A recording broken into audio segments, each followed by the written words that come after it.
Welcome to the Sunday dinner party at the Yes. Macabre Tavern. I'm gonna put on my horns. Yeah, you can put on your horns. Mine always fall on my food, so I'm not going to deal. Today I actually decided to switch things up. I did a couple of easy prep desserts, but I also decided instead of my typical spicy fare, I decided to make a mushroom-based hot pot, Oh, and it's going to be why? eaten with steak. Why are you this temptress? I mean, just mushroom-based hot pot. Now you're just sitting there, like, just teasing me at this point. Yeah, I mean, like, you know, it's this whole thing. Oh, And oh my God, hello, Assemblywoman Deborah Mazzarelli. oh, yeah, there we go. I don't know if y'all can see that or not, but that's my dinner. As a It's girl just who squatted in New York. Huh? I'm learning how to use a camera. All right, y'all, just bear with me. I'm learning how to use a camera. My y-axis doesn't do very well. There we go. Yeah, it's just plain baked chicken, home fries, and peas and carrots. Because I like peas and carrots. What can I say? Oh, yeah. Okay. My eyes are up here. Okay. That's what she said. And then slap me. So yeah. As I said, today my hot. How's yours? It's good. What do you? Oh, some green onions. Oh, it's broccoli. Nope. What are we? I'm putting in some yu choy into my mushroom, beef, and apparently just yu choy broth hot pot thing. Like, I should actually wait on you. I mean, It's not nice to start. I mean, my thing is already cooking, so it's all good. And for dessert today, I made some almond tofu. Not bad. Mm-hmm. That's right. We the environment because we use almonds. Wait, what? Yeah, you didn't know that? Almonds are very damaging to the environment. And here It's the way we harvest almonds. And here I was thinking it was just because it's like, is it almonds that are with raisin or sarin gas? It was one of those two. I think so. I think it's like almonds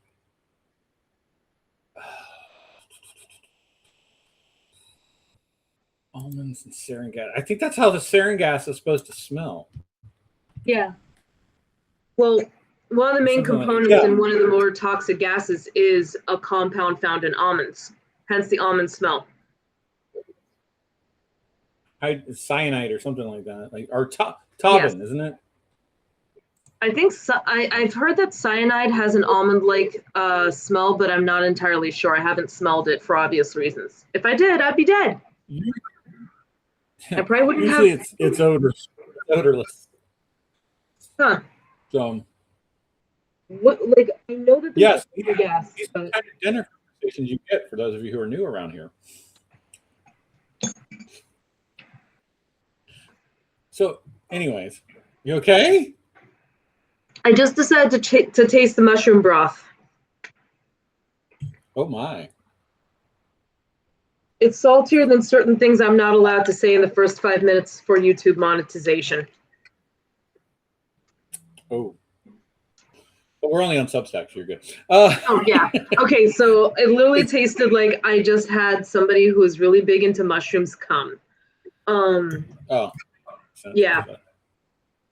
Interestingly enough, like, mushroom is very good for, like, adding an umami flavor to steak, which is why you see a lot of steak and truffle butter sauces, a lot of, like, mushroom-based broth. She said a bad yes, decarceration. I did.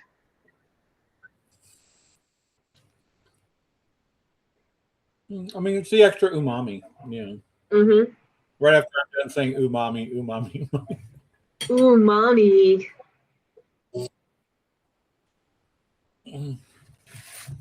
I have a feeling if I said that when that time comes, I would probably be slapped. Wait, which time? That time. You mean when you get your first period? Oh. I don't even know where I was going with that. Like, both Yanni and I are kind of shot out. We both had very difficult weeks. Yes. But the good news is, I watched a lot of Art Bell this week for some weird reason, so I'm feeling better. So, like, there's Cheers. also like a lot of good news. You're gonna have to repeat what you just said because you turn away from the microphone, all I hear is. But there's also a lot of good news. Mm-hmm.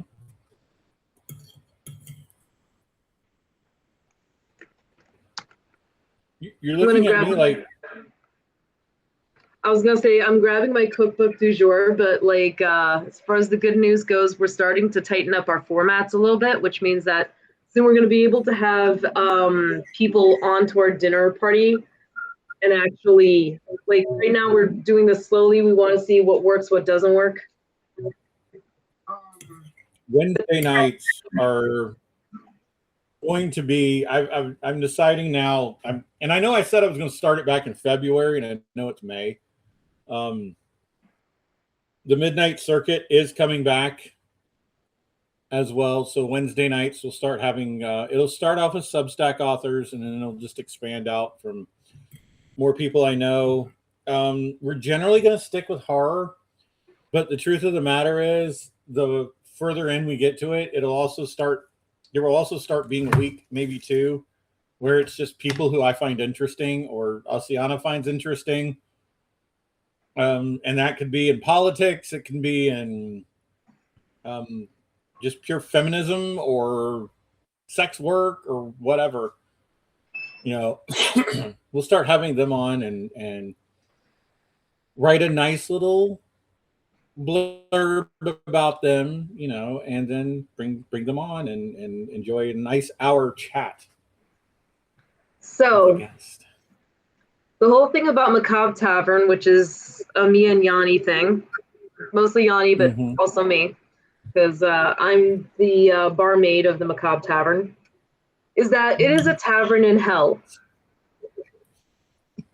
Yes. I could not think of anything more hellish than party snack cookbooks from the 70s.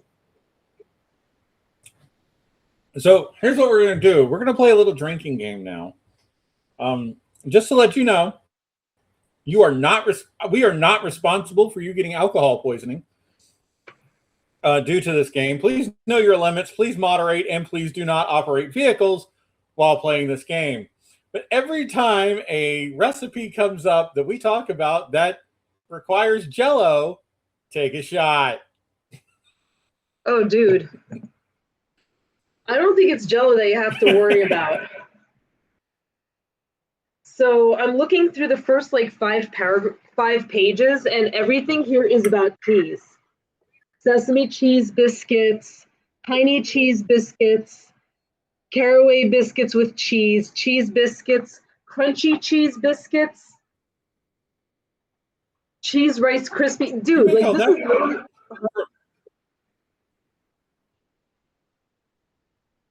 Jesus.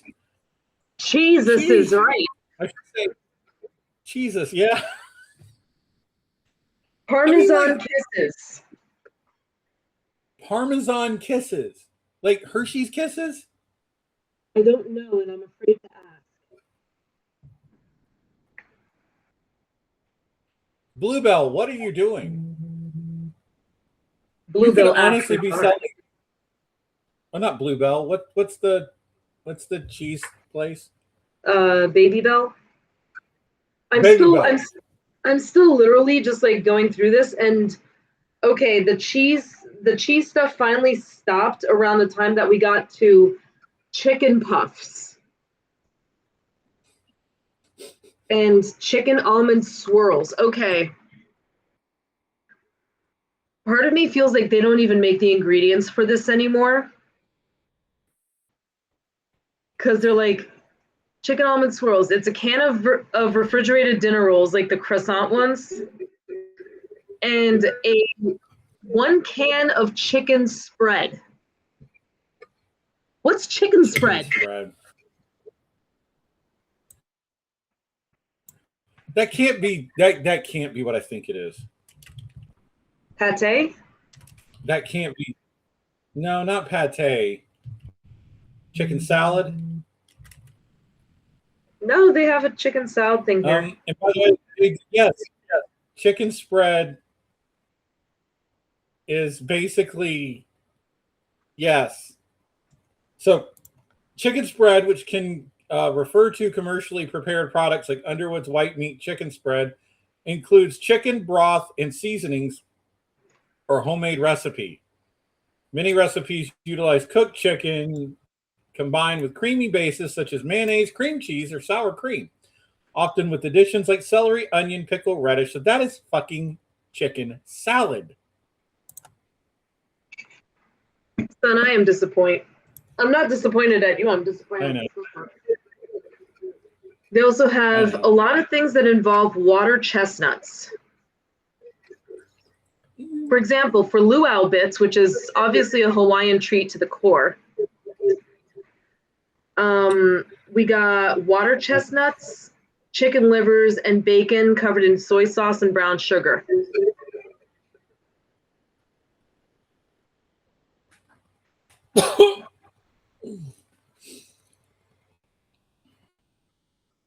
Yeah, no, thank you.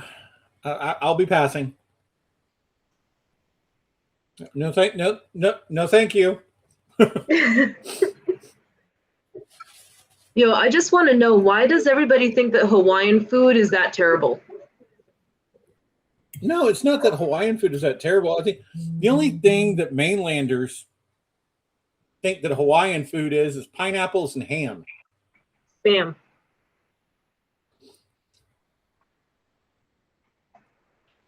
I just don't like water chestnuts and chicken livers. I only use chicken livers and broth. But I also use chicken feet and broth too. So But yeah, but it does actually make the broth taste better. Oh, this might be one of those things where people get a little bit of a what the fuck, this is really low effort moment. Polynesian chicken wings. 1 pound of chicken wings and sweet and sour salad dressing. This cookbook was written by a man, wasn't it? No, if it was written by a man in the 70s, it would say, ask your wife to do this. Ask your wife to do this. Ask your wife to go fry up some chicken wings and put freaking sweet and sour sauce on them. Like, you can't do that, dude. Your fucking arms are broken or something, man. Grill master. Ooh. Okay, this sounds good. Brandied chocolate royale. It's a fondue, which means I can make it in my hot pot. Mm-hmm. It includes cornstarch, half and half, salad oil, which is actually to help the chocolate adhere to everything, instant coffee, cinnamon, milk, semi-sweet chocolate, brandy, and pound cake. Lemon pound cake. Mm-hmm. I'm sorry, You're all about pounding that cake today. Every time you hear the word pound cake, somebody's going to say lemon pound cake between now and the end of creation. Thanks, Afro Man. This is how you can tell this was made in the 70s. They have like 8 fondue recipes, and 2 of which I've never tried before, but I want to. What's one thing that stopped in the 70s that you would like to bring back? I know what mine is. Fondue. Swinging. Mine is the conversation pits. Yes. Like, for y'all that don't understand, like a lot of houses that were made in the 70s, they had these like pits. And then the stairs would be like the couch or something. Mm-hmm. And we need to, key parties too. We need to bring back the conversation pit, or as some people would call it, the orgy pit. We do. Some people, me, call it the orgy pit.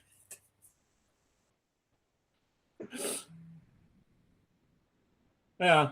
I wonder why. Yeah, I wonder why too. It just seems, it's just so perfect for an orgy. It's just not even funny. Yeah, like actually the 70s was kind of peak it was peak hedonism. This is right before AIDS. Mm-hmm. And AIDS fucked everything up. Yes. So check out this fondue recipe and tell me, you guys, if you would actually want to watch me eat it. It's called pizza fondue. I'm in. Okay. Did you say the word Pizza fondue. Please tell me more. Ground beef, onion, melted butter, pizza sauce, cornstarch, fennel seeds, oregano, garlic powder, cheddar, mozzarella, and you used French bread as a dipping sauce or dippy thingy. You are a double showcase.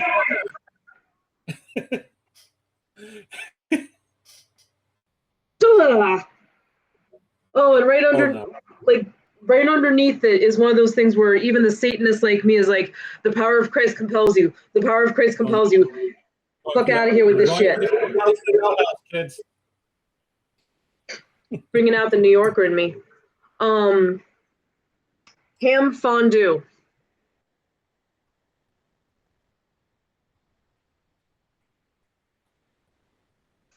Ham, deviled ham specifically. Cream of mushroom. What kind of ham again? Deviled ham. I'm out. It gets worse. It gets worse. Hold on to your horses. Get your barf bag ready. And that's saying something coming from both of us. Deviled ham, cream of mushroom soup, commercial sour cream. I want to know what's the difference between regular sour cream and commercial sour cream. I'm sure there's nothing. It was like, what? A dollop of Daisy. And then 2 tablespoons of sherry. Cooking sherry? Can I put Boone's Farm in it? That might improve the flavor. Dude, if I was forced to eat that, I'd be like, you know what? I'm just gonna take a fat rail of ketamine beforehand. That way I know I'm gonna yak things up. Nothing you have just said belongs together, or B, actually sound like it would be good together. Yeah, I want to know, like, okay, I realized that the 70s was like peak hedonism, but what were they on when they thought that was a good idea? Okay, that leads me into my second question about this cookbook. Did it come from the Midwest? I'm starting to think so because they have a Fritos burger recipe here. It came from the Midwest. Although the what you claim is the lack of Jell-O makes me wonder, because if it's a true Midwestern cookbook, there's an entire Jell-O section. Let me find out. Okay, you know something's going to be dangerous if somebody makes mystery hors d'oeuvres. Oh no. It's basically onions, tomatoes, and eggs with Worcestershire sauce and butter. Worcestershire. Mm-hmm. It's like the town. Or as we call it in the South, Worcestershire. What washing machine? What? No, wash your sister. Wash your sister? Yes, and it's become a meme on the internet now. They call Worcestershire sauce wash your sister sauce. Please stop. I am begging you. Please stop with the wash your sister sauce. Please, I'm begging you. Where's Tross? Just Worcestershire. See, up north, I heard a lot of people be like, it's Worcestershire sauce or something like that. Or if you're from Boston, it's probably Worcestershire. No, they call it Worcester. They call it Worcester sauce. Worcester sauce. We got to pack the car next to the Worcester sauce. Let's see. Cold appetizers. Let's see what they got here. Because those are all hot appetizers, which the sheer amount of cheese there kind of scared me. The sheer amount, just by the number of cheese-based recipes in there, I'm going to have a problem pooping for a month. Mm-hmm. Let's see. I love the cheese. Damn. Nope, I ran into a bunch of cheese, and they always have these things like salad balls or what? That's not even a cherry. So this goes back to like the 70s obsession with Hawaii. It's lomi cherries, and it's actually just cherry tomatoes with salmon and onion. You mean it's just cherry tomatoes with salmon? Yeah. Salmon. That's how my that's. And as most of you know, I put the emphasis on the L. I do that all the time to piss people off. Yeah, like I had an uncle who he had a very thick Romanian accent, and he worked at a Greek place, and he would be, people would order salmon there, but for some reason he would always call it Solomon.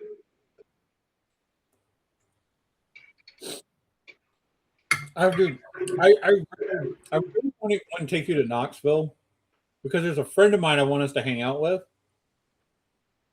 who, by the way, was a professional dominatrix for 20 years.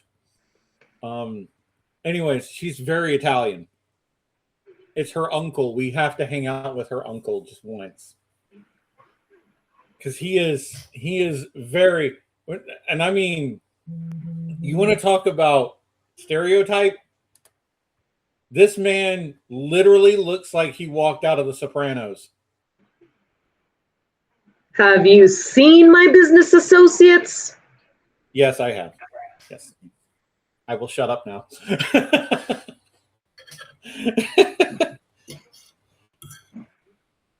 I mean, but at least he has an excuse. He came from Italy. Okay, yeah, if he came from Italy, he has a good excuse because he's Italian. Yes. So, but he's about stereotypical Italian as you can come. Yeah, like I've told this story before, but I worked for like a nice Italian family-owned business, small business up in North. And I introduced them to my then fiance, Steve. Steve is half Italian. The night before, I made Italian-style pasta according to my mom's recipe. Problem. My mom's Eastern European, and we're not exactly known for having really good pasta. So her recipe was boil some bow tie pasta for like half an hour, plop it all on a dish. No need to like really go hard on trying to drain it. And then top it with cold ragu and a pat of butter. My husband looked at it. He looked up at me and he goes, "Are you breaking up with me?" I was like, "No." So I found out that apparently that's not the way that you're supposed to do pasta, but that was one of my mom's best recipes. Take from that what you will. And you just see my coworkers kind of giving me this look like, "Excuse me, We just need to talk to our associate here. I see these two guys the size of refrigerators corner me, and they're like, is he hitting you? No. Oh, he's cheating on you. No. Then why the fuck are you doing that to a guy's pasta? You don't do that to a guy's pasta. I mean, you just took his way as gabagool. I mean, come on. Pretty much. So then they just like escort me back out, and they're like, hey, yo, we're sorry about our associate's behavior with your pasta, but if you're that hard up for sauce, just call us. I know, right? And that's how I found out I sucked at Italian cooking. What you needed was a good, sweet old Italian grandmother and a tomato vine. Now, you would have been out there all day Saturday, but she would have started you on the best Sunday sauce ever. Mm-hmm. We call it Sunday sauce, by the way, for those of you who don't know, because it literally takes all day to make Sunday sauce. That's like your that's your special occasion sauce for those who are not Italian. I mean, yes and no. It's weird because I have a lot of Italian friends up north, and my ex-husband was half Italian. And a lot of people up north, specifically from like the Jersey City to Caldwell area, they still call it gravy. I will never understand that. I will never understand it either. I have to ask. The Degrastation says, hard up for sauce is my FetLife name. It is all of our FetLife's names. Wait, people still go on FetLife? I stopped going because it was toxic and predatory as hell. I did too. I mean, seriously, like the only women I would get on FetLife. Sorry, we're swirling, but you know, the only women I would get on FetLife were basically thin doms. I mean, that's just it. And half the time, I didn't even think they were legitimate. They weren't. Yeah, it's like, hey, give me $500 to talk to you. No. Also, memorandum to scammers out there. Can you put some effort? Like, put a little bit of effort into your scamming, because I get a lot of this on Instagram. Mistress 4222. I'm like, okay, a legitimate mistress would never do that. First of all. Second, 90% of the pictures you have are stolen from somebody that I follow. I mean, like, if I was, and believe me, if y'all want to watch me dox somebody, and I will do this, let them follow me by stealing her pictures. I will dox them on the internet in places where I guarantee you there will be dudes waiting outside of their house. I'm just now. Baby. Yes. Is there something that I need to know? No, thankfully. I'm what do we call this? It's spanking people for what they're about to do.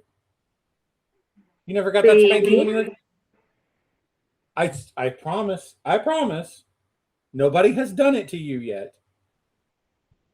That I know of. You're not that stupid. That's one thing I'll definitely say about you. You might be one of the most protective men I've ever dated, without it ending with people, explaining stuff to state prosecutors. Listen, y'all. So far. We're Polly. She tells me, hey, I'm going out with a dude. I'm cool with it. But if anybody does anything to her, you have not seen ruin. And you don't want to see ruin. That's all I'm going to say. Baby, remember that? Protective, not possessive. Okay. Hi. Hi, baby. Okay. Are you okay? Yes, I'm very okay. Yes, I promise you, I'm very okay. Okay, I have to ask because, yeah. I've gone through half a gallon of tea today. Also, Huh? I've gone through half a gallon of tea today as well. Okay, so it's not just me. I decided to have unsweetened iced tea. Yeah. Oh, honey, you look so disappointed. You're trying to hide it. The redneck in me right now is going ding dang bong, ding ding ding ding bong, which is a You're complete like, sentence in the South. you're like, redneck anger intensifies. How could you do this? No, it's when I go into it's when I really go into full boomhauer mode. That's probably when I've gotten a little too angry. Wait, like, do you actually go into full Boomhauer mood? Like, Oh, the besties heard boomhauer. The besties heard my boomhauer. I am okay with hearing this. I'm just telling you right now. I mean, everything is just going fine. Everything's going fine. I don't understand what everybody old man about. I come from a family of tobacco auctioneers. Oh, This is no joke. Before the tobacco lawsuits, there were a lot of men in my family were either tobacco farmers or they were tobacco auctioneers. they have auctions for tobacco? Yes. And, you know, especially in the state that I live in, and it would be, you know, RJ Reynolds would have their own. I'm trying to think of the other cigarette. All the cigarette companies would have their own. They would bring, well, not their own auctioneer, but they would bring down their people to inspect the tobacco and all that, and then you would have a tobacco auction. And that would be basically, it would be farmers getting contracts for people like Marlboro and RJ Reynolds and all the other stuff. Sir, can I help you? You know, in Raleigh, you know, that's why the old basketball arena was called Reynolds Coliseum. I did not. Because RJ Reynolds was the biggest, at one time, RJ Reynolds was the biggest employer in the Triangle area. Oh, wow. Yeah. So that's, by the way, for those you don't know, that's Raleigh, Greensboro, High Point, I believe is. Gotcha. And yes, High Point is where they make the furniture.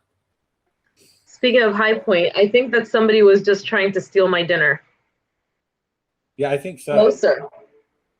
Can I help you, buddy? Dude, now, Mom. No. You see that? He just was like, give me the mushroom soups. No, that will destroy your stomach there, sir. Actually, that's a funny thing. That's actually totally safe for him to eat. There's no like cat unfriendly food. It's just that mommy doesn't want fur in her food. No, she doesn't. Yo, did you see that? He just licked his chops. Yeah, mommy doesn't. All food for Monty's the official food thief of the Macabre Tavern. Well, Monty is the food taster of the tavern. Blitzo's the official ham. We have to make sure it passes all inspections. Mm-hmm. But yeah, a lot of the cigarette companies back in the day, and yes, I come from a family of it.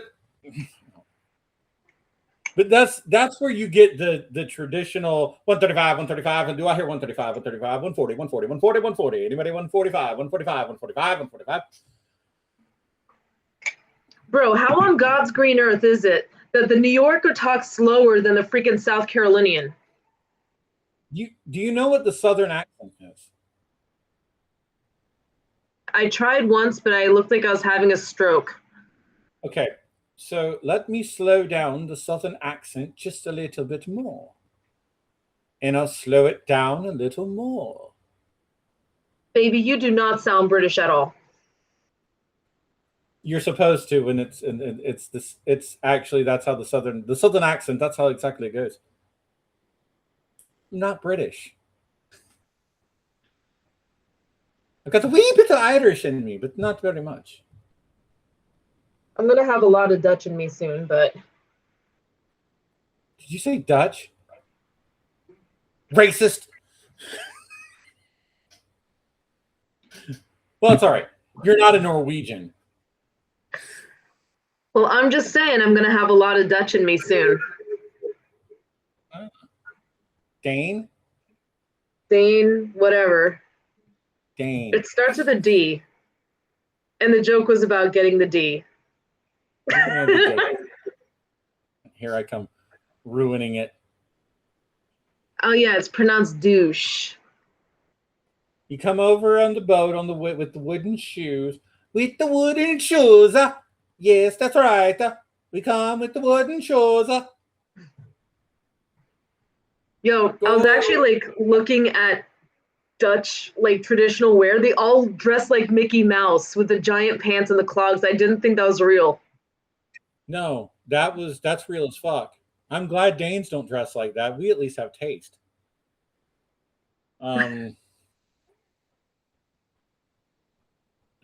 We Danes have taste. We're very low key. You see this? I can say that because Susan's not here. The Dutch, on the other hand, with their wooden clogs and they talk like it is. You know. They talk like Mario.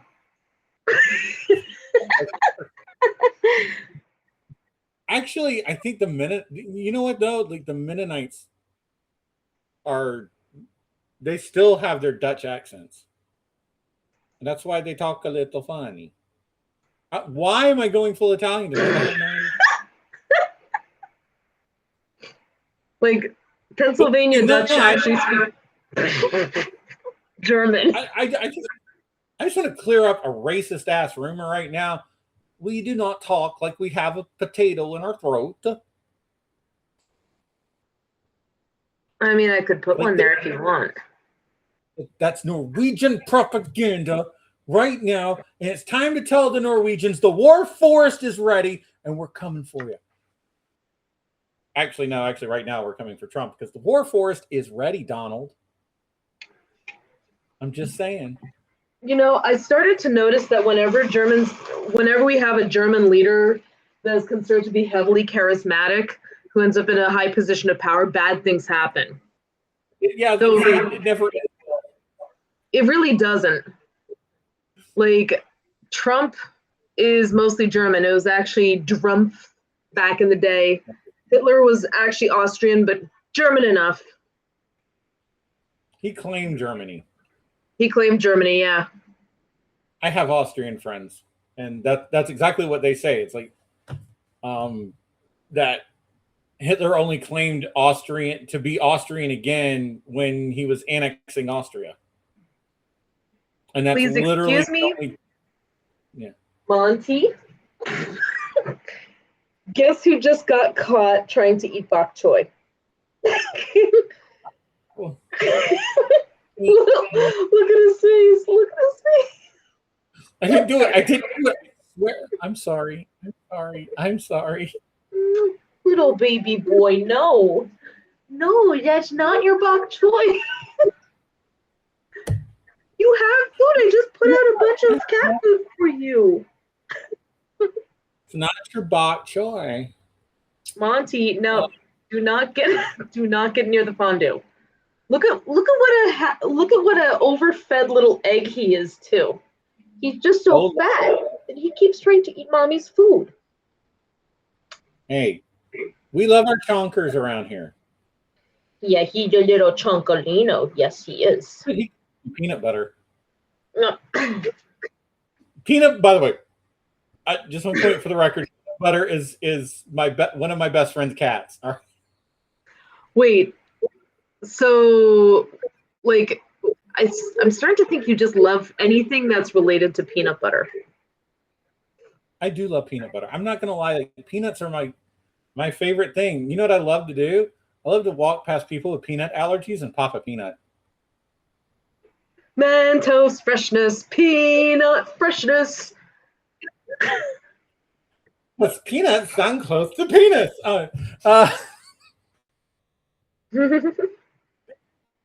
Yeah. Ow, Monty! Did you see that? Did He straight up bit me when I tried to like get him to stop eating the bok choy. Orange Cat energy is strong today, apparently. Monty. No. Well, I was trying to fight you again. Good news Yeah, is, he's a little fuzzy addict. Look at this little fuzzy butt. The good news is there's like no growling going on, so we know it's playful biting, but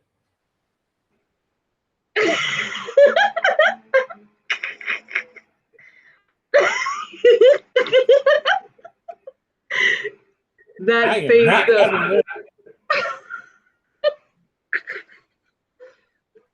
Decarsation says, Monty, you bow to no food restrictions.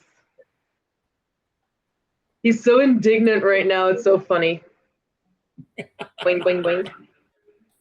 Boing, boing, boing. Boing, boing goes a butt. Yep.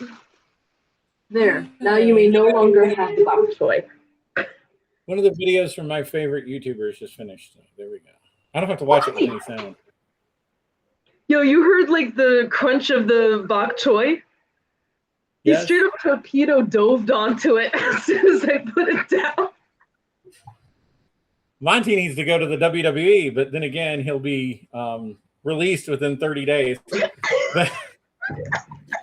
It seems to be the way the WWE is going lately. Take that down, WWE.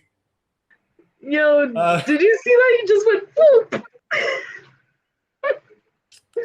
Yeah, is that what you want? You want WWE? You want the bok choy? You want the bok choy? Oh, there's the other one I was trying to do earlier, and I couldn't remember the name of. We had a okay. For those of you, I'll put people in the loop about a conversation you and I had earlier. We were talking about going into a deep dive in analog horror. Mm-hmm. And she had asked me what some of my favorite analog horrors were, because I had mentioned to her that Local 58 came out with a new one a couple weeks ago. They've even got a brand new website now. The Thought, what's it called? The Thought Initiative now has its own website. Oh, wow. It's very interesting when you go on. But the one thing I couldn't remember, and I finally found it because it just popped up on my recommended, the smile tapes. Yes. Yes. For those of you who don't know, the smile tapes was a fungus that would get into your brain, and it would basically take you down to kind of like a base state. But one of the first symptoms is you can't stop smiling. Like your face gets stuck in a smile, and the smile gets wider and wider as the disease goes through. It's actually really cool, like the way some of these people do it. But I just thought I would. Yeah, like I've been like low-key obsessed with Plushie Playground. Oh, because Nightmind did his thing on Plushie's Playground like Friday. Yeah, and the video like it's so good. So this is part kids show and also part analog horror about an old man who, What was the other one that was like? It's like a Sesame Street ripoff, or a parody of Sesame Street. I want to say it's Don't Hug Me, I'm Scared. No, it's another one that Nightmind did. For those not analog in the know, sorry, I didn't mean to tread on you. Both of us. Yeah, analog horror is defined as basically anything that looks like it came from the anytime before the digital transition. So you're talking about anything up to about the mid to late 90s. And it's so you basically make it look like old VHS tapes. There was one that they would just use old audio recordings as evidence, basically.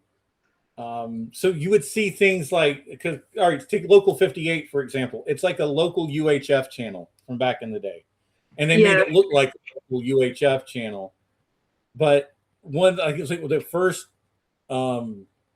episode was like a EAS alert, or as we used to call it back in the day, EBS alert.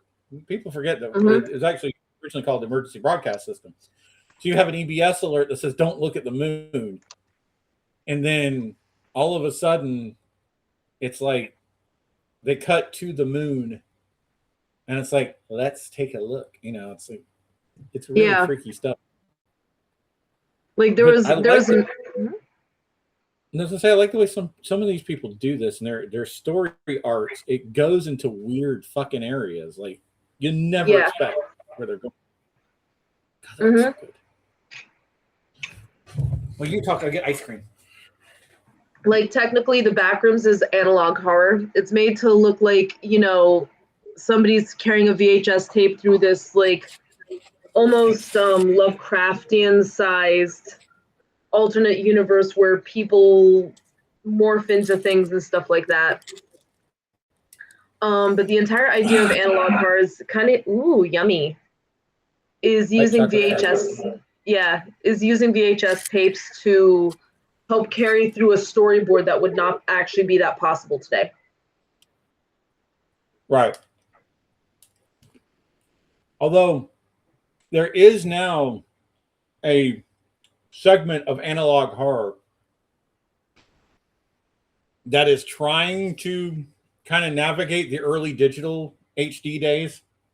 And I think that's where Local 58 is going. Like they're trying to navigate the first transition into digital and transition into HD. I'd agree. It's actually pretty interesting because I remember how awkward that transition was. Somebody who watched a lot of TV. Hi. How are you? Watching me eat ice cream. Oh. Hi. Hi. Sorry, I was hello. How to tell when my mind is in the gutter. Or, as I like to say, how to tell I'm going to have a good night. I mean, I'm just saying, there was like a couple of very interesting premises with analog horror that I found. I feel like there's going to be a lot of analog horror and a lot of digital horror, like actual like internet horror where we talk about, like it's going to be Black Mirror type stuff about this era where, people are going to start being like, okay, well, there's like literally a ghost in the machine, so to speak. Oh, I think we are living real life. I think right now there's about 4 things we're living in real life, and I wish we weren't. So Black Mirror is one of them. I don't know how we ended up here. Fallout is another one. Because a lot of stuff that's the run up to the resource wars is kind of happening right now. To be honest with you. So anytime that a mushroom cloud pops up in Tel Aviv, then I'm just going to sit there and go, okay, so when do the bunkers open? Bold of you to think the bunkers are going to open for us. I'm not one of those. Well, they didn't open for a lot of people in Fallout. Sheila, and I saw Jason come in earlier too. So, and we had so much fun this morning. By the way, we had so much fun this morning. Mm-hmm.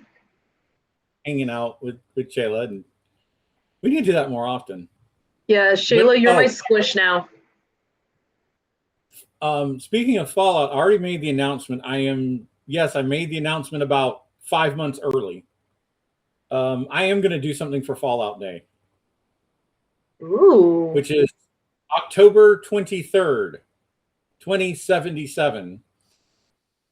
Is the day the bombs fell, the day of the Great War of Fallout. For those of you who don't know, if we were currently in the Fallout timeline, the United Nations, I think the United Nations would have already fallen. We would be on the verge of war. No. It's about 20 years away from war with China.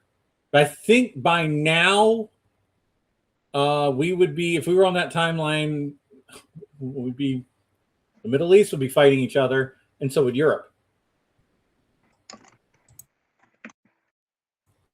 So it's kind of interesting because we are kind of living in that weird dystopia. And I was kind of just watching, the news about all those scientists that disappeared. And for those not in the know, prior to me becoming an artist and a hard drug addict, I was actually a software engineering clinical lab specializing in cytotech and math major. And I was being very aggressively pursued for internships in the same areas that those people died in. And it is really freaking weird to see it's really weird to see my past be like, hey, if you didn't fry out your brains, you would have been here. Yanni, can you hear me? Oh, there we go. Yeah. My browser just decided that I didn't need to, Yeah.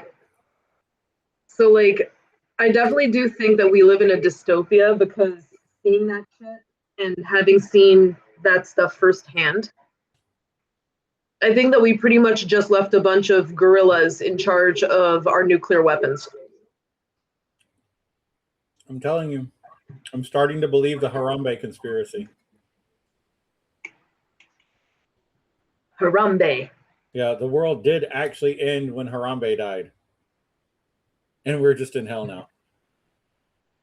Also lovely is the fact that now that my browser is working again, apparently Substack doesn't think I need to see the chat. Decarceration says we're living in Southland Tales, which I could not have predicted at the time. We're getting, because a lot of people are like, oh, 1984, Brave New World, you are here. No. If you want to use two books to where we're going, Handmaid's Tale is one of them. Oh, there we go. Now I can see that. Handmaid's Tale and Hunger Games. Mm-hmm. Okay. For Joe, Harambe was a gorilla. Was he a gorilla, right? Yeah. In the I think it was Cincinnati Zoo. Mm-hmm. And a child fell in the enclosure. And what the zookeepers didn't realize was Harambe was actually protecting the child. And they thought that he was attacking the child. And so they shot and killed him. Mm-hmm. Decarceration says Harambe was an unsung sex symbol. Yes. Fun fact, humans have the largest dick-to-body ratio of any primate. That's a fun fact right there. Did you say big dick?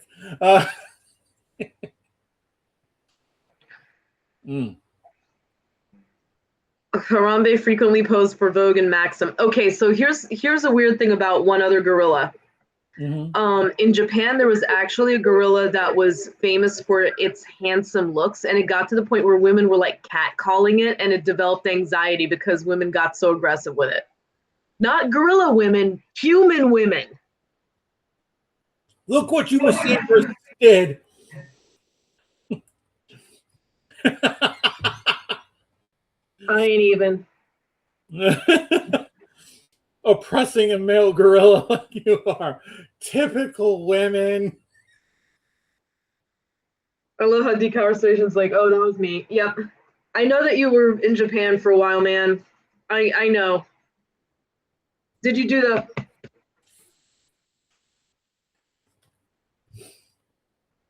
We're either mentally scarring our audience or they're laughing so hard they can't breathe. Either way, it's going to be a lot of fun. This weekend we actually got pulled aside because we were doing a off-air recording session with one of our other partners on a couple of projects. We're going to have to redo that podcast completely. We are going to have to redo that podcast. We went full Brazzers/Hustler, but it got to the point where like people who were watching it were like, are you too good? No, we had legitimate people actually question our mental health, specifically mine. I mean, I wasn't that far off. Yeah. No, girls.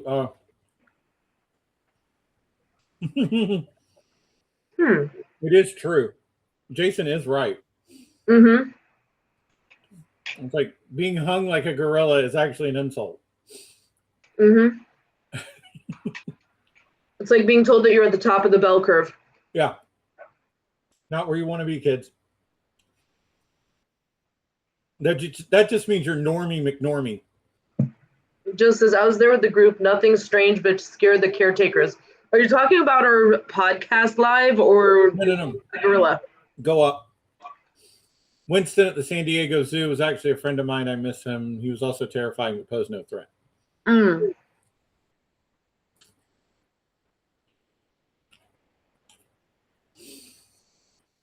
I feel like I'd get along with gorillas. Chimpanzees, not so much. If I have to hear any more about chimpanzees. Okay. Let me just say this. I have a friend of mine who I have been trying to tell them that palm oil is not literally made from chimpanzees. Where did they get the impression that palm oil is made out of chimpanzees?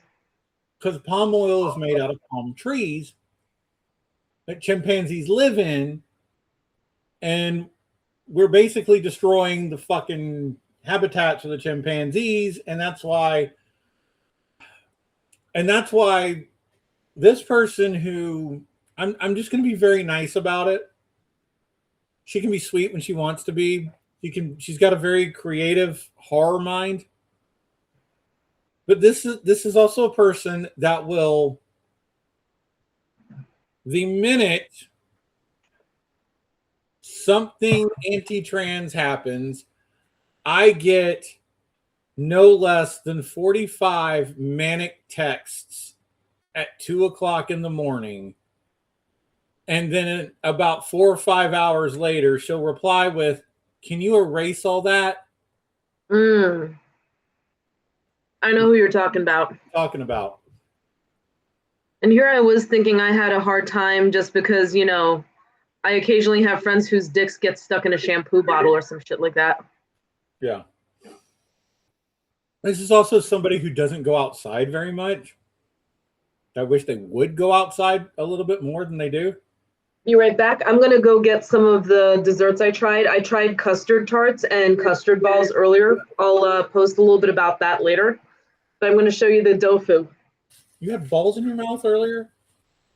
And they weren't mine? I wish they were yours, baby. You hear that, y'all? She had balls in her mouth and they weren't mine. I know. Yeah, now is your cue. Oh no, I think she took the bok choy back with her there, decarceration.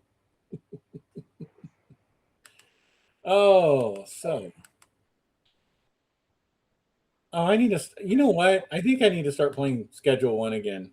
Has anybody ever played Schedule 1? It's such a stupid game. It's also borderline racist, to be honest with you. But Monty's like, okay, where'd the pak choi go?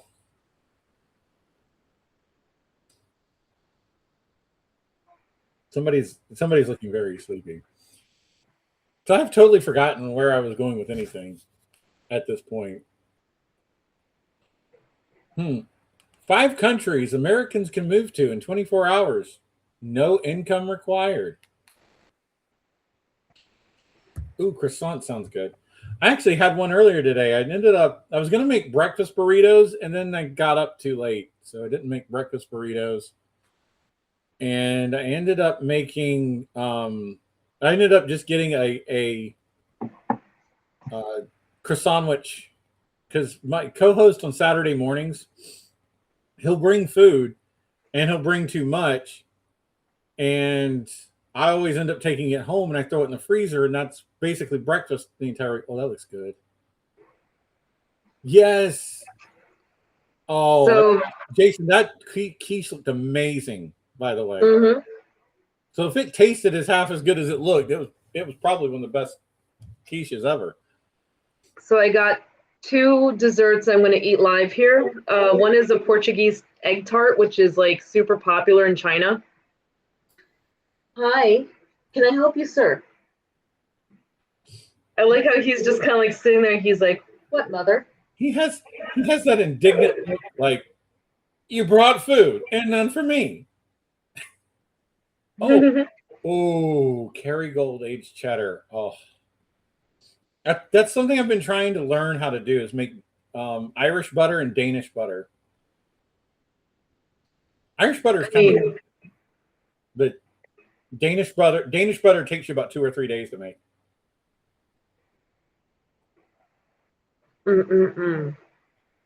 They are.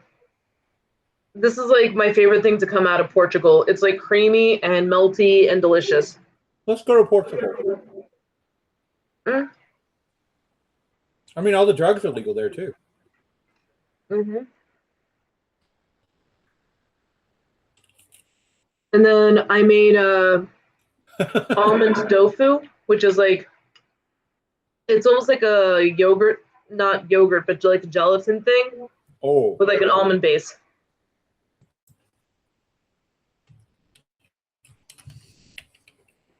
So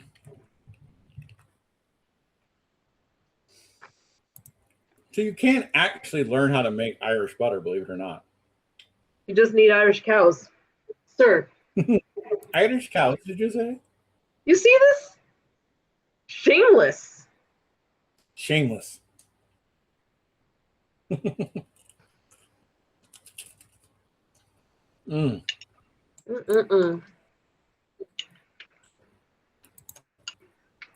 So I don't know about. For those of you who don't know, you have to get heavy whipping cream. I'm sorry, I didn't know you were. What I was saying was, if you want to make homemade butter, just get heavy whipping cream and just whip the hell out of it. I know. Excuse me, sir. Nope. Monty got caught eating the bok choy again.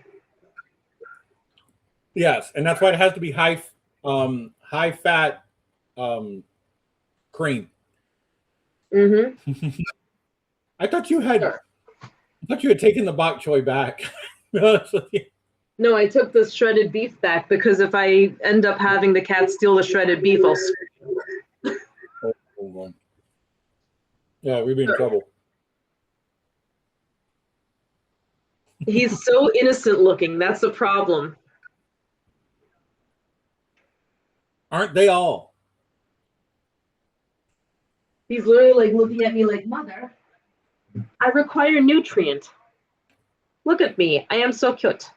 Hi." So,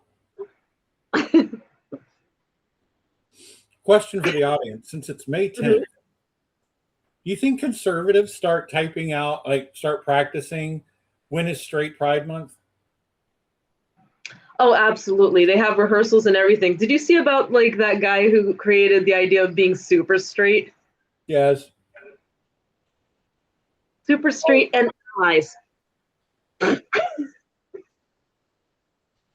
It reminds me of last year in Idaho when one of the bars actually wanted to do a straight pride day, like a straight pride festival. Mm-hmm. And somebody actually on YouTube went to it. And it was one of the most pathetic things to watch. You had like 4 or 5 people. There was a trans person that got up on stage and tried to sing a song, and they did what you think they did to him or her. I can't remember. I think it was female to male. But then they showed pictures of the Boise Pride Parade. Yeah, it was about a 15-to-1 ratio. See, I have no problem with like having like a straight pride thing, simply because I think that it would be very, very fun to see how many of those straight pride guys end up on Grindr and be like, Grindr supports you straight men who just have sex with men. I'm dead serious when I say this. That's probably where they planned it. Was on Grindr. Yep. I know a lot. That's one of the main reasons why I had to get off Grindr. I don't want so many straight men. Yeah, I don't want your red hat coming into my house. I might tell your wife. For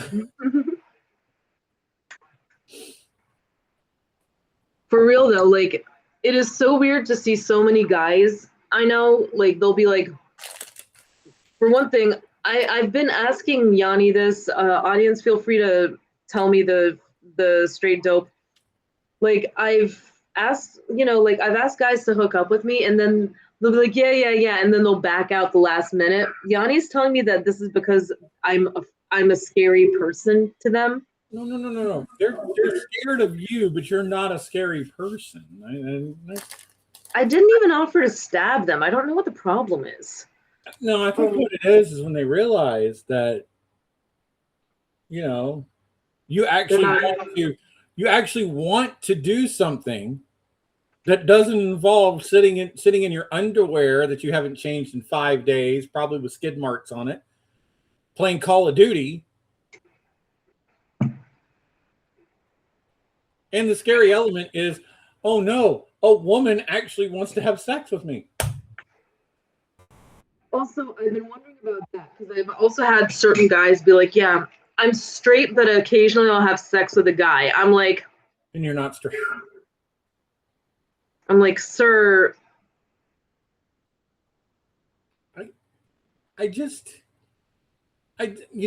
Listen, it's 20...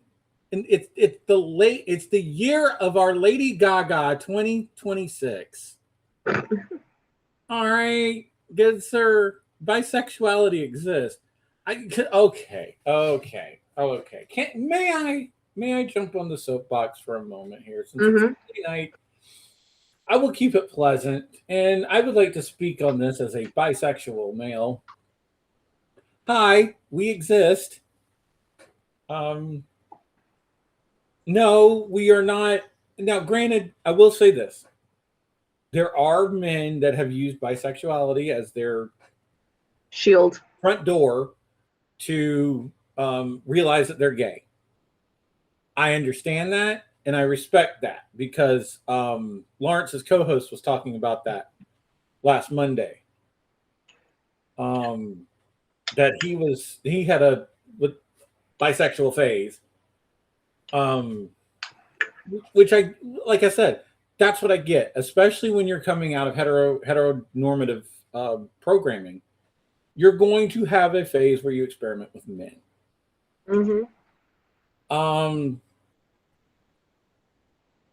But here's the thing about bisexual men. 1, we exist. 2, we're not all of us are just trying to figure it out. A lot of us know we like men, we like women, we like trans people. Which, by the way, for those of you who are these sticklers of pansexual and bisexual, oh my God, it means the fucking same. That drives me up a wall. because you get these smug Tumblrites that are like, well, pansexual means you're into everybody. Yeah, well, bisexual also means you're into everybody. It's just we're saying the same thing and we're on the same team, but you're being a little smug about your little fucking word. I love you, baby. I love you.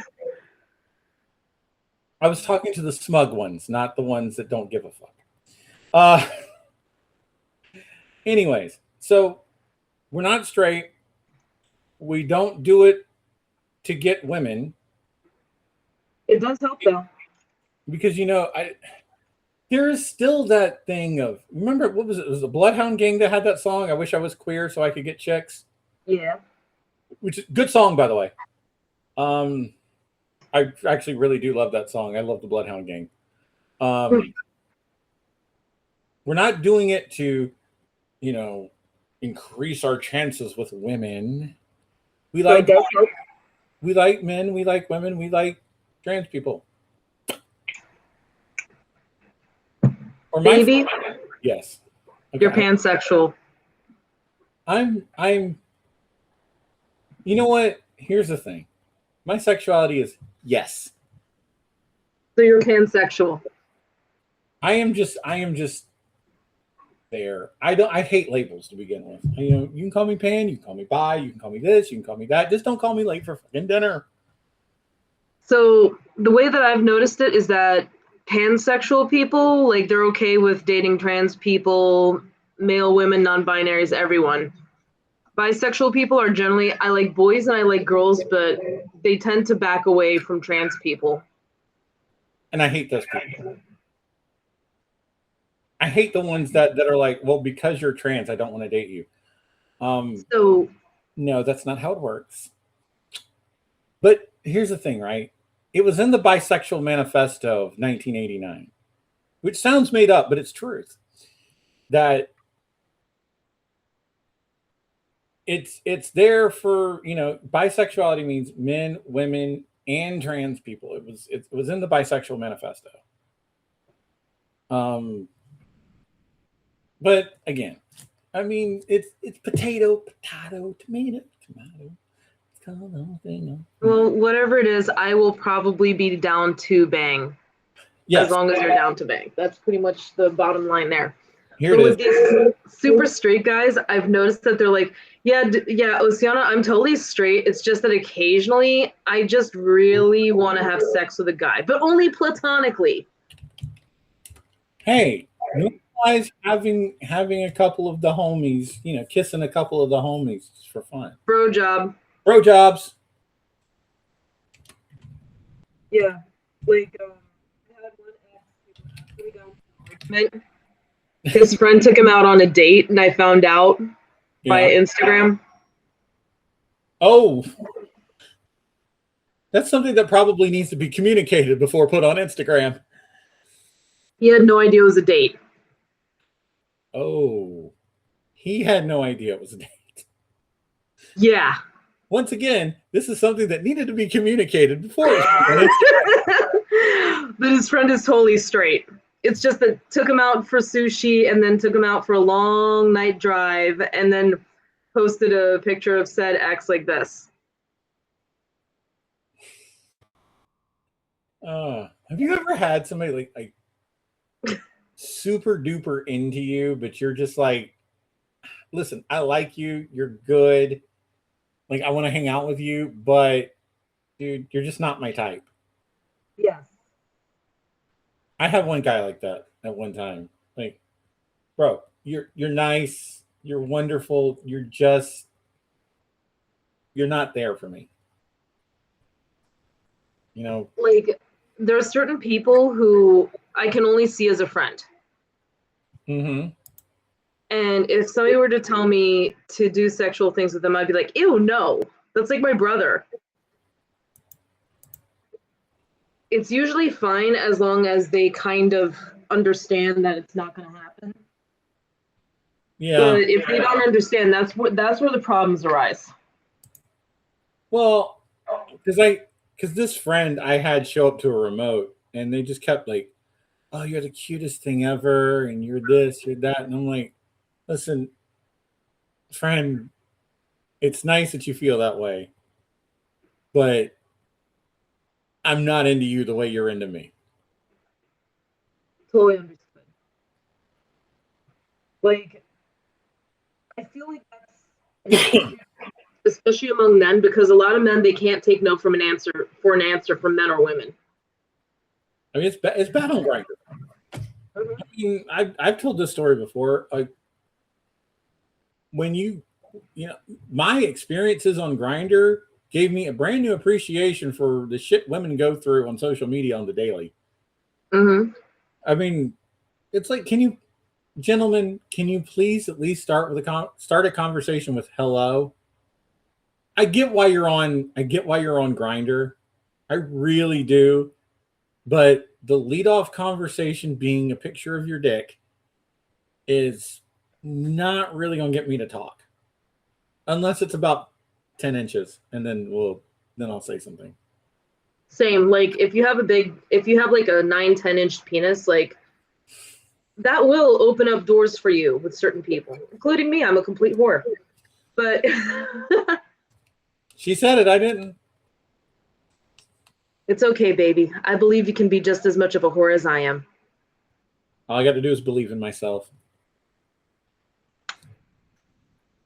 What if the dick had a face? What do you mean, Donald Trump? There was like an art series of a guy who put his penis in tiny costumes. That's nice. I was actually impressed. That's actually kind of, in a dirty way, it's wholesome. Yeah. And I've also watched Puppetry of the Penis. What? You've never heard of Puppetry of the Penis? No, I have not. Oh my God, I have to put some culture in your life. A man of culture, I see. Yeah, I'm very much a man of culture. Puppetry of the Penis. They even had like one of those. They literally had like one of those late night commercials about it too. But basically, it was a live performance set by these Australian dudes. And I think you know where I'm going with this. Mm-hmm. Yes, they did weird contortionist shit to their dick.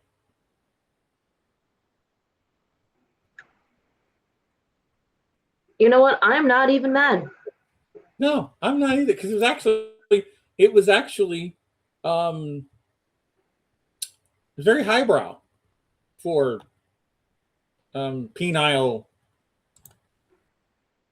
puppetry, I guess you would say, penile entertainment. It was very highbrow. You know, it's interesting. Yes. Huh. Put it like that. I'll have to take you to Puppetry of the Penis, apparently. That gives a new meaning to the phrase "tricky dick." Oh, okay. It's not that heyo was not necessary. They did it. Oh my gosh! Yes, I think we're all just gonna have to go to Puppetry of the Penis and watch in awe.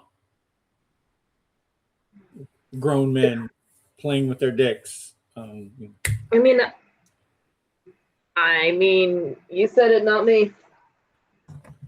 Do you think I'm against going to this? No, but I feel like both of us would be like, so, are you into women or men? We got you covered. Are you into women or are you into men? Yes. I'd be like, well, come on down. Yeah, to pull us off of penis. All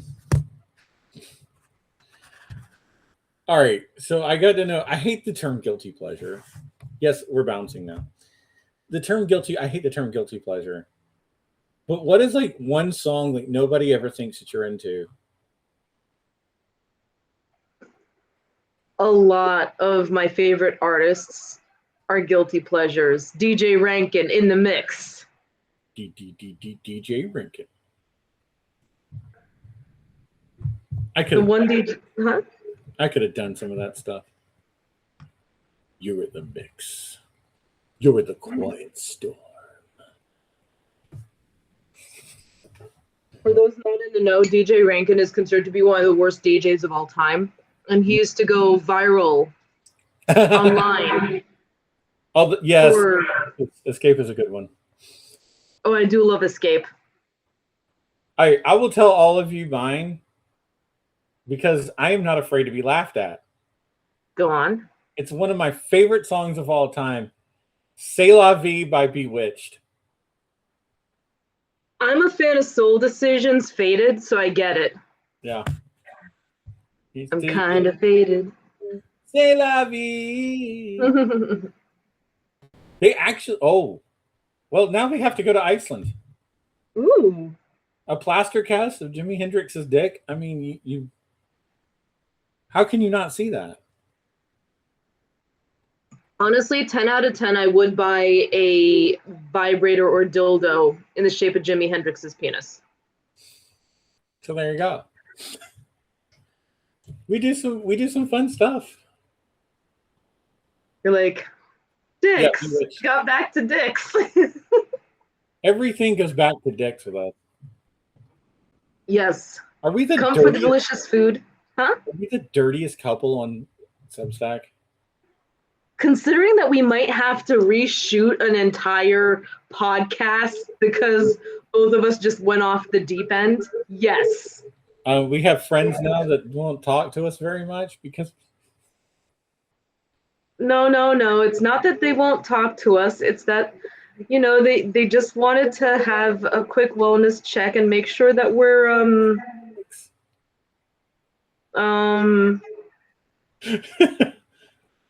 Are you distracted there?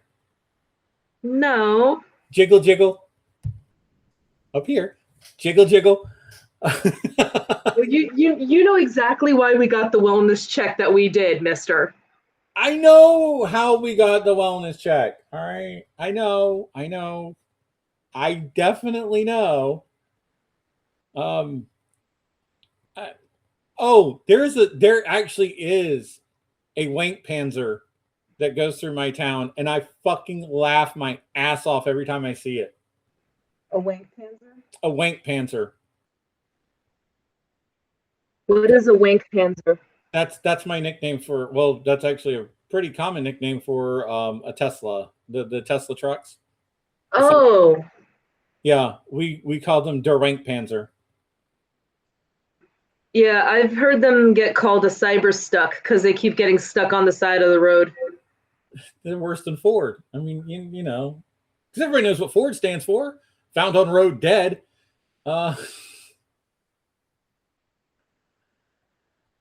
It's sad. Like, Ford used to be amazing back in the day. Well, they don't make them in America anymore. I think they still. It's got cheap to send the parts overseas. Because most of the parts we need, most of the stuff we need to make most of the parts now for modern cars, we can't make them in America. I wonder why. Oh yeah, because we don't have those, we don't have the materials in this country. I mean, we're gonna have to, you know what? We're gonna have to grab Jason and Shayla, and we're all four of us are just gonna do a live from. Yeah, a live double date. Yeah, we're just gonna do a live from Iceland. Yeah. China. Yeah. No, China. And those are the cars that they keep trying to ban in the United States too. Like these, I'm not kidding you. These are like electric cars that people of my income bracket can afford. Mm-hmm. And President Trump keeps banning them motherfuckers because they're from China. Like, dude. Then tell your little pricks over here to make a fucking car that's affordable for us grown adults. I mean, good God Almighty. Hey, quit trying to kill off the damn electric cars because, I mean, you fucking gas is $8 a fucking gallon. And now and now people in my income bracket can't afford a damn electric car. What am I supposed to do? Walk to work? Bro. I started to hear the boomhauer come out of you. I know. Gotta pull It's it back hot. just a little bit. Gotta pull it back just a little bit. And they work better than Teslas. I know, that's what sucks about Substack. It only lets you have 3, which is why we're moving everything to Restream starting Monday. I think we have figured out that the problems we had Wednesday were mostly of a human nature. And you're looking at the human that had the problems. So we should find. Oh, well, yeah. Oh, don't even get me started on public transportation, Jason. I live in a town where literally the bus service stops at 6 p.m. during the week. I will say that again for people who didn't think they heard me correctly. The bus service in this town stops at 6 p.m. during the week. They go a little later on the weekends. And the only thing I can say to that is, what the fuck? Why are you stopping at 6? That's when almost everybody's getting off work. This is not made in China. China. We're going to go down to China.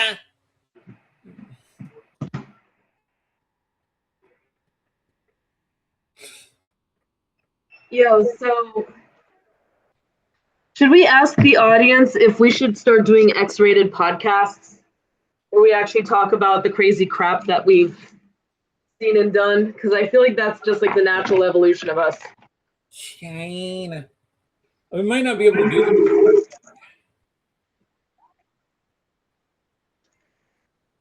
My mom finally got her Mother's Day mug, by the way.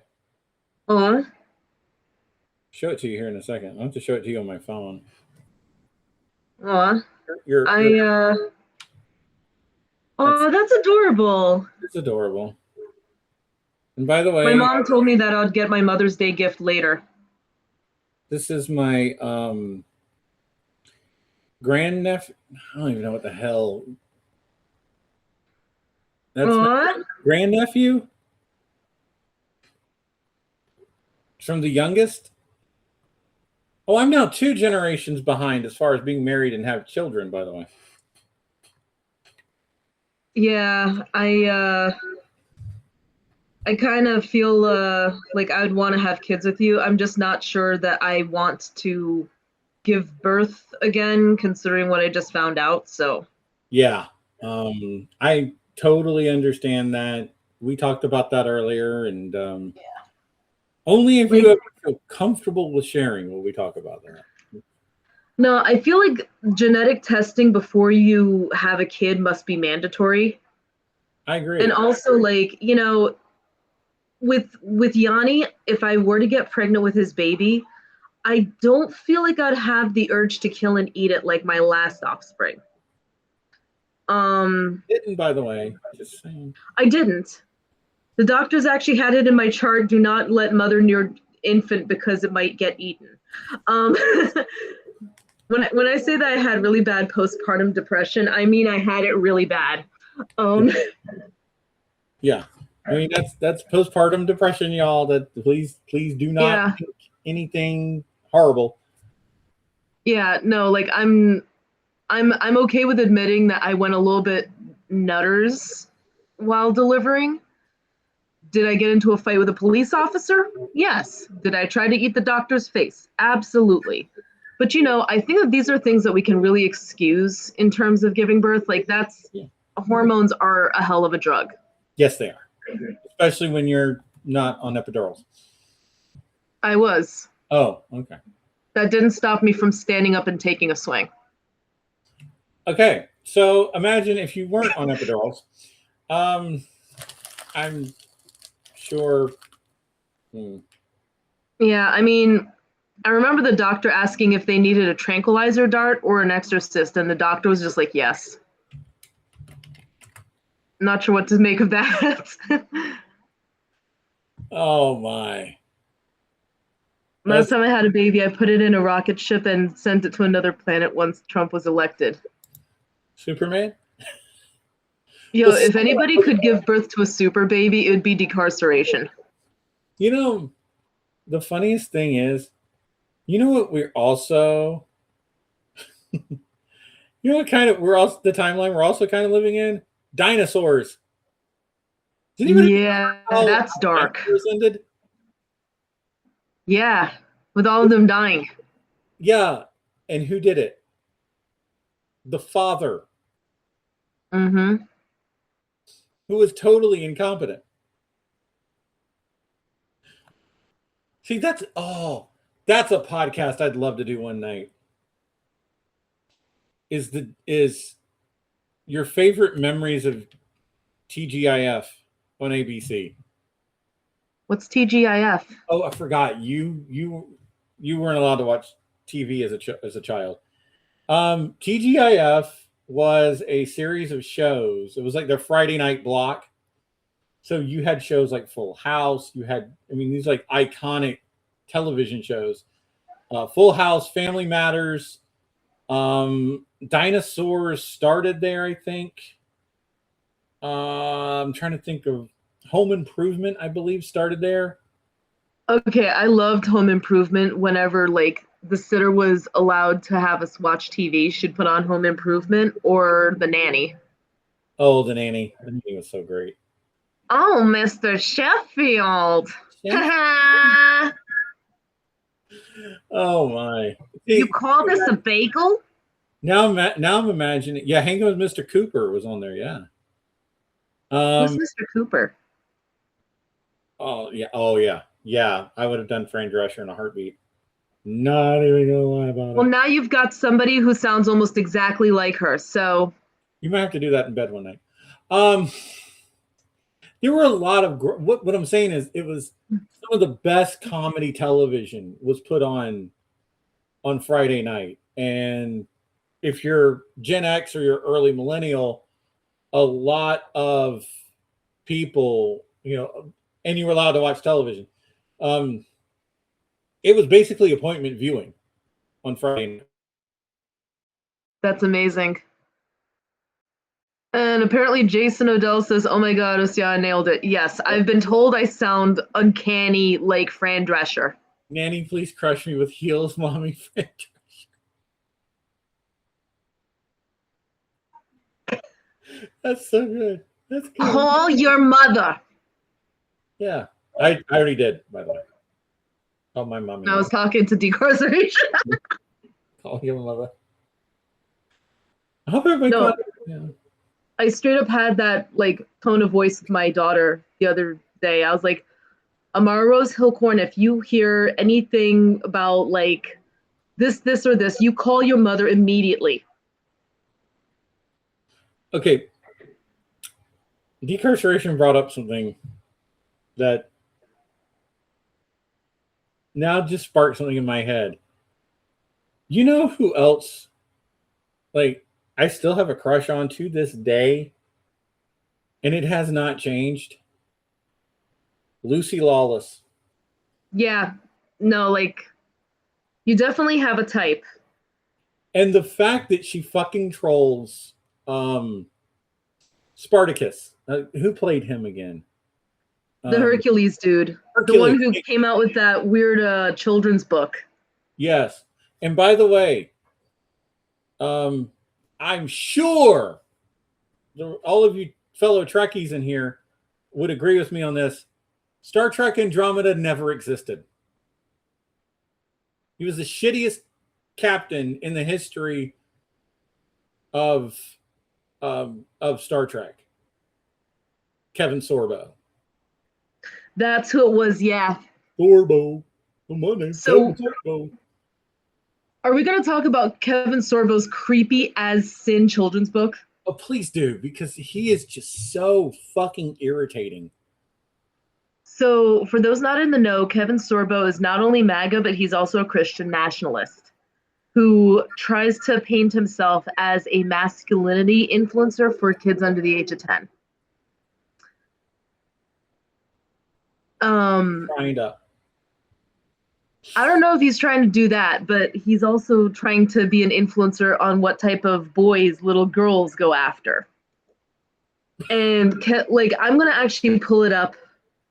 Give me a second. I think, but I will say this while you're pulling it up. I think all of us can agree that those of us who love Star Trek can agree Kevin Sorbo is by far the single fucking worst captain of a Star or a Star Trek series ever. Andromeda was so bad. It was fucking horrible. Yeah. I mean, Andromeda really was like a soulless money grab. That's why I say it doesn't exist. I don't want it in my head. Like, I'll tell you this much right now. I'd go party with Kirk. I would love to be on the stage with Picard. We don't need to talk about Janeway because Janeway would. Okay, I'm Captain Janeway. I just bow down to her. And Cisco, Captain Cisco, I would literally kick the gates of hell down with him. I mean, I'm just gonna like zoom in so that y'all can see this shit. Introducing Kevin Sorbo. Like, okay, so Kevin Sorbo made this children's book called The Test of Lionhood, right? Yes. And he is a Christian actor behind God's Not Dead. I never knew this about him. And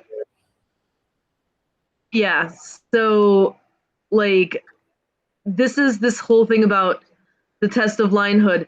This is for like 7-year-olds. And okay, it's not giving me an easy way to show this. So I'm just going to try to just zoom out a little bit. The introduction. Chloe's been poisoned and her life is in danger. Your quest for this brave challenge is to retrieve the ice flower and save Chloe. So that's the entire purpose of this book. But Kevin suggests, hey, family, this brave challenge will help you understand what masculinity is and how a true man who honors God's design acts in hard times. Although it teaches about masculinity, both boys and girls can learn from these lessons. Yeah. I'm trying to find because this thing had worksheets, and it would ask the girls who read this, how do you find a masculine man to, like, marry? Oh, please. I kid you not. Please, Kevin Sorbo, tell us how to find a masculine man to marry while you reenact your makeout scene from Hercules. Oh, wait, that was with a guy. Wait, what? You don't know about this? I remember the Xena and Gabriel makeout session because that pretty much was my sexual awakening as a girl. But go on. Yeah. Ryan Gosling. No, that wasn't it. TV show. Because I remember when like Sorbo was on his like big fucking crusade against gay people. Like he I'm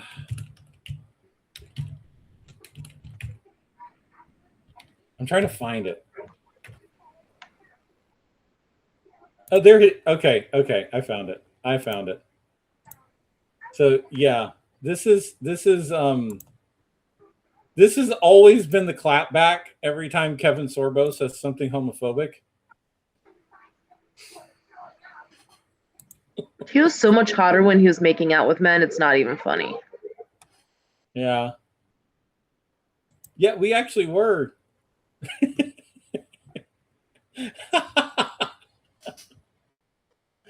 Oh gosh, can we just keep this up? Why does this guy Yeah. look like King Leonidas from behind? I mean, I could just say that all pigs look the same from behind, but King Leonidas, another one that's big that's big in the gay fanfic area. I mean, it was the right time for it. It's beautiful. It's so beautiful. But no, you're right. I know a lot of women that had their bisexual awakening or lesbian awakening to Xena Warrior Princess. Yeah, like after I saw that, I was like, I kind of want to try to make out with my best friend, and she was like, "Fuck no," and I was like, "Oh." You know what the funniest thing is? I'll see couples like that. So you would assume that Xena would be the top. She was And the bottom, wasn't she? well, see, that's the whole thing, isn't it? Because you see couples like that, and it's like Xena's the bottom and Gabby's the top. And you're like, what? I mean, look at us. Okay. I'll give you my sexual awakening, like period, as the kids would say. And it now, while I had a crush on, like, my first crush was on Grace Jones. My sexual awakening came with the Board Queen. And I'm talking about from First Contact.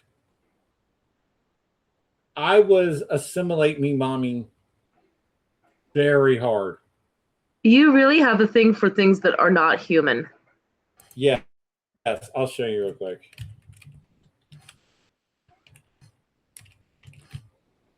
And by the way, Janeway as a Borg also assimilate me mommy. I mean, let's see here if I can, without my browser deciding.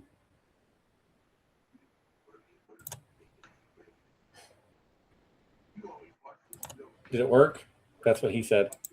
Apparently it didn't. I guess it did. It's very slow. But yeah, I mean, 100% assimilate me mommy.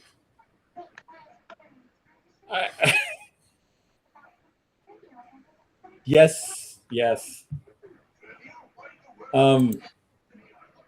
they have more pictures down here. Yep, there's Alice. So Okay, can we just mention that Borgs are in Star Trek? Borgs are fucking hot.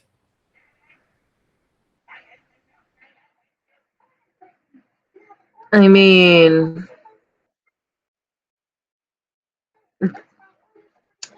I just do dress like them a lot.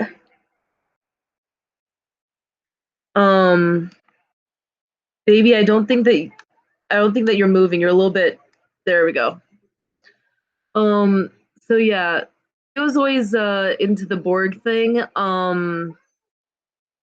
For me, it was more or less okay. So when I was young, I wasn't allowed to have much TV, but I had so like the Borg, the Worf stuff. That really wasn't my thing, obviously, because didn't have TV.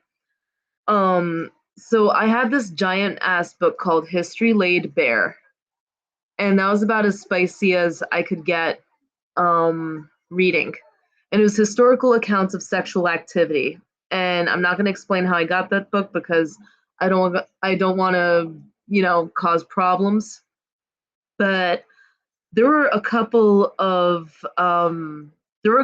historic accounts that I would read and reread repeatedly, and almost all of them involved having sex with demons and women explaining the rituals that they were doing in order to bang demons. And that's kind of like I'm not gonna say that totally was predicting what is going on now, but the demon sex thing, that was my other sexual awakening. Oh, I'm back. Okay. Hi, baby. Hi, my browser decided it wanted to take a dump. Oh dear. Like, I'll show you what's going on with my browser right now. Ooh. Yeah. My browser just decided to crash, so yeah. Gargoyles. Gargoyles That, are hot too. that was a fucking badass cartoon. It was. Oh, now Anywho, what's going on? it's been about 2 hours, so we Yes, it has. managed to make it through. Yes, we have. I can't believe it because we only said we were going to go for an hour. I had a feeling that once we popped, it would be hard to stop. Yep. And you have to put me to bed, mommy. So Yes, I do. But yeah, here's another one where I had a sexual awakening, Thundercats, and that's when I realized, ooh, I'm a furry. Panthro. It's got to be Panthro. Lino, actually, and Lion. Tigra. I am very surprised because I pictured you as a Panthro. See, there was something about Tigra and like wanting to bang someone with stripes. I was just like, yeah, let's do this. Okay, Besides, strike. like, Fair. yeah, that and Chitara. I think that everyone wanted to bang Chitara. Yes. Well, I mean, come on. Who did? Meow. Yeah, indeed. But yeah, Tigra would have been the one that would have been like, hey, what's up? You want to ride the succubus?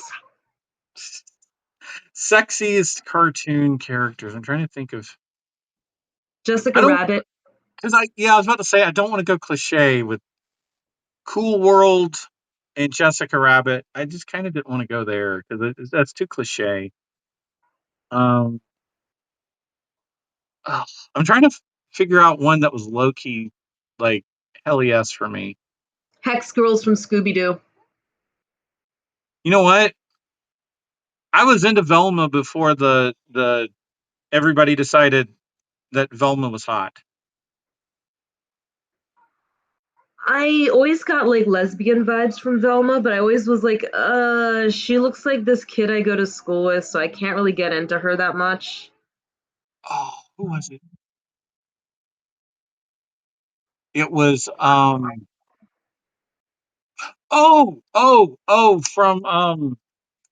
oh god, what I am totally blanking. Penelope from Yeah, the Puppet Show. Thunderbirds. I don't remember that one. Lady Penelope would have totally gotten it from me. I feel like I was also into Minerva Mink. Oh, who wasn't into Minerva? To be fair, she also is about as subtle with her That's flirting as I am.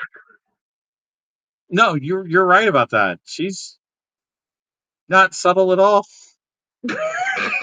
Yes, Aeon Flux does count. That's hot as hell.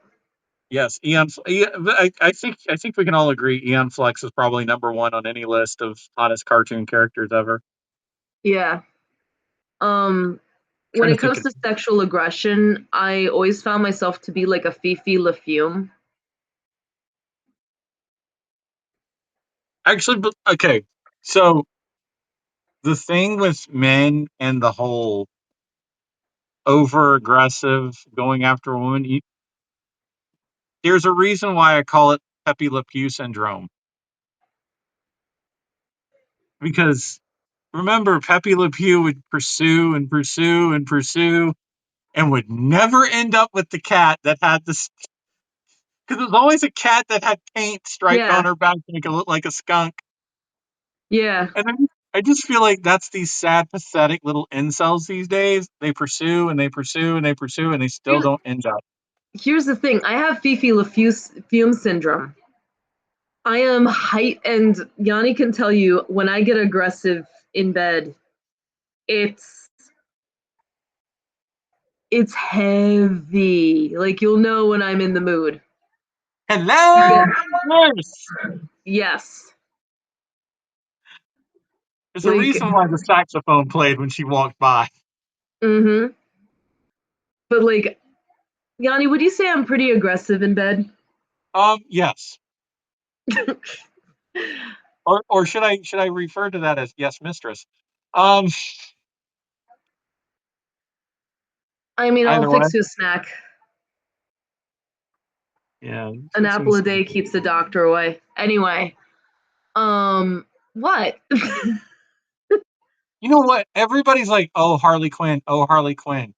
Where are Poison my ivy, love? man. Thank you. Where are my Poison Ivy lovers? Like, she's such a top. She I'm really. also a fan of Emma Frost. If you couldn't tell. Yeah. Let's see. I know this is gonna sound cliche for me, but Raven, Yeah, I kind of figured.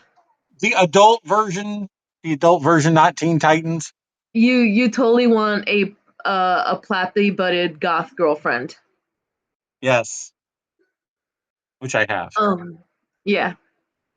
Like, but in terms of like the sexual aggression, like for some reason, like being extremely aggressive with guys, like they'll talk a big game until they actually meet somebody who's more aggressive than them, and I'm like, here, let me just turn you into my personal squeaky toy. And then they run away, and I'm like, oh, I feel like Fifi left you, le boohoo. Oh, I just thought of another one. Storm from Yes, X-Men. yeah, she was gorgeous. Mm, okay, I probably Um, should yeah, I don't know if leave. you remember her, Callisto, the Morlocks Yep. from the 90s. Yeah, I remember like watching that, and I was like, wow, this looks oddly relatable, and I want to look like her.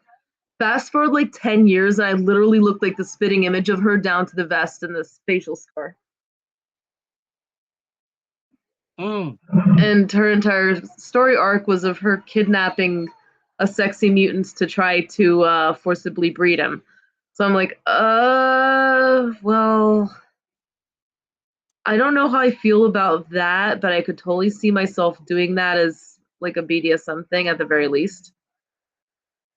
that could work. You're like, I'm okay with this. Kidnap Take me, my mommy. size and bundle. Yeah. Oh, Anywho, this I am is our such a walking stereotype. I really am. no. I'm a bisexual, non-binary switch. I mean, yeah. So Anyway, just like, all right. Yeah, we should. Well, I have to get to bed because I have to go to work in the yes, morning. yes. Apparently, you need money to pay bills around here these days. So that means that it's time for me to kidnap him and take him to the dungeon. Make sure that I go to bed. Yeah, I know. Yeah, we got to put you to bed, get you all nice and stretched out. Anyway, have a good night. All right, night, y'all. Yep. Love, peace, hair grease, and all that other stuff.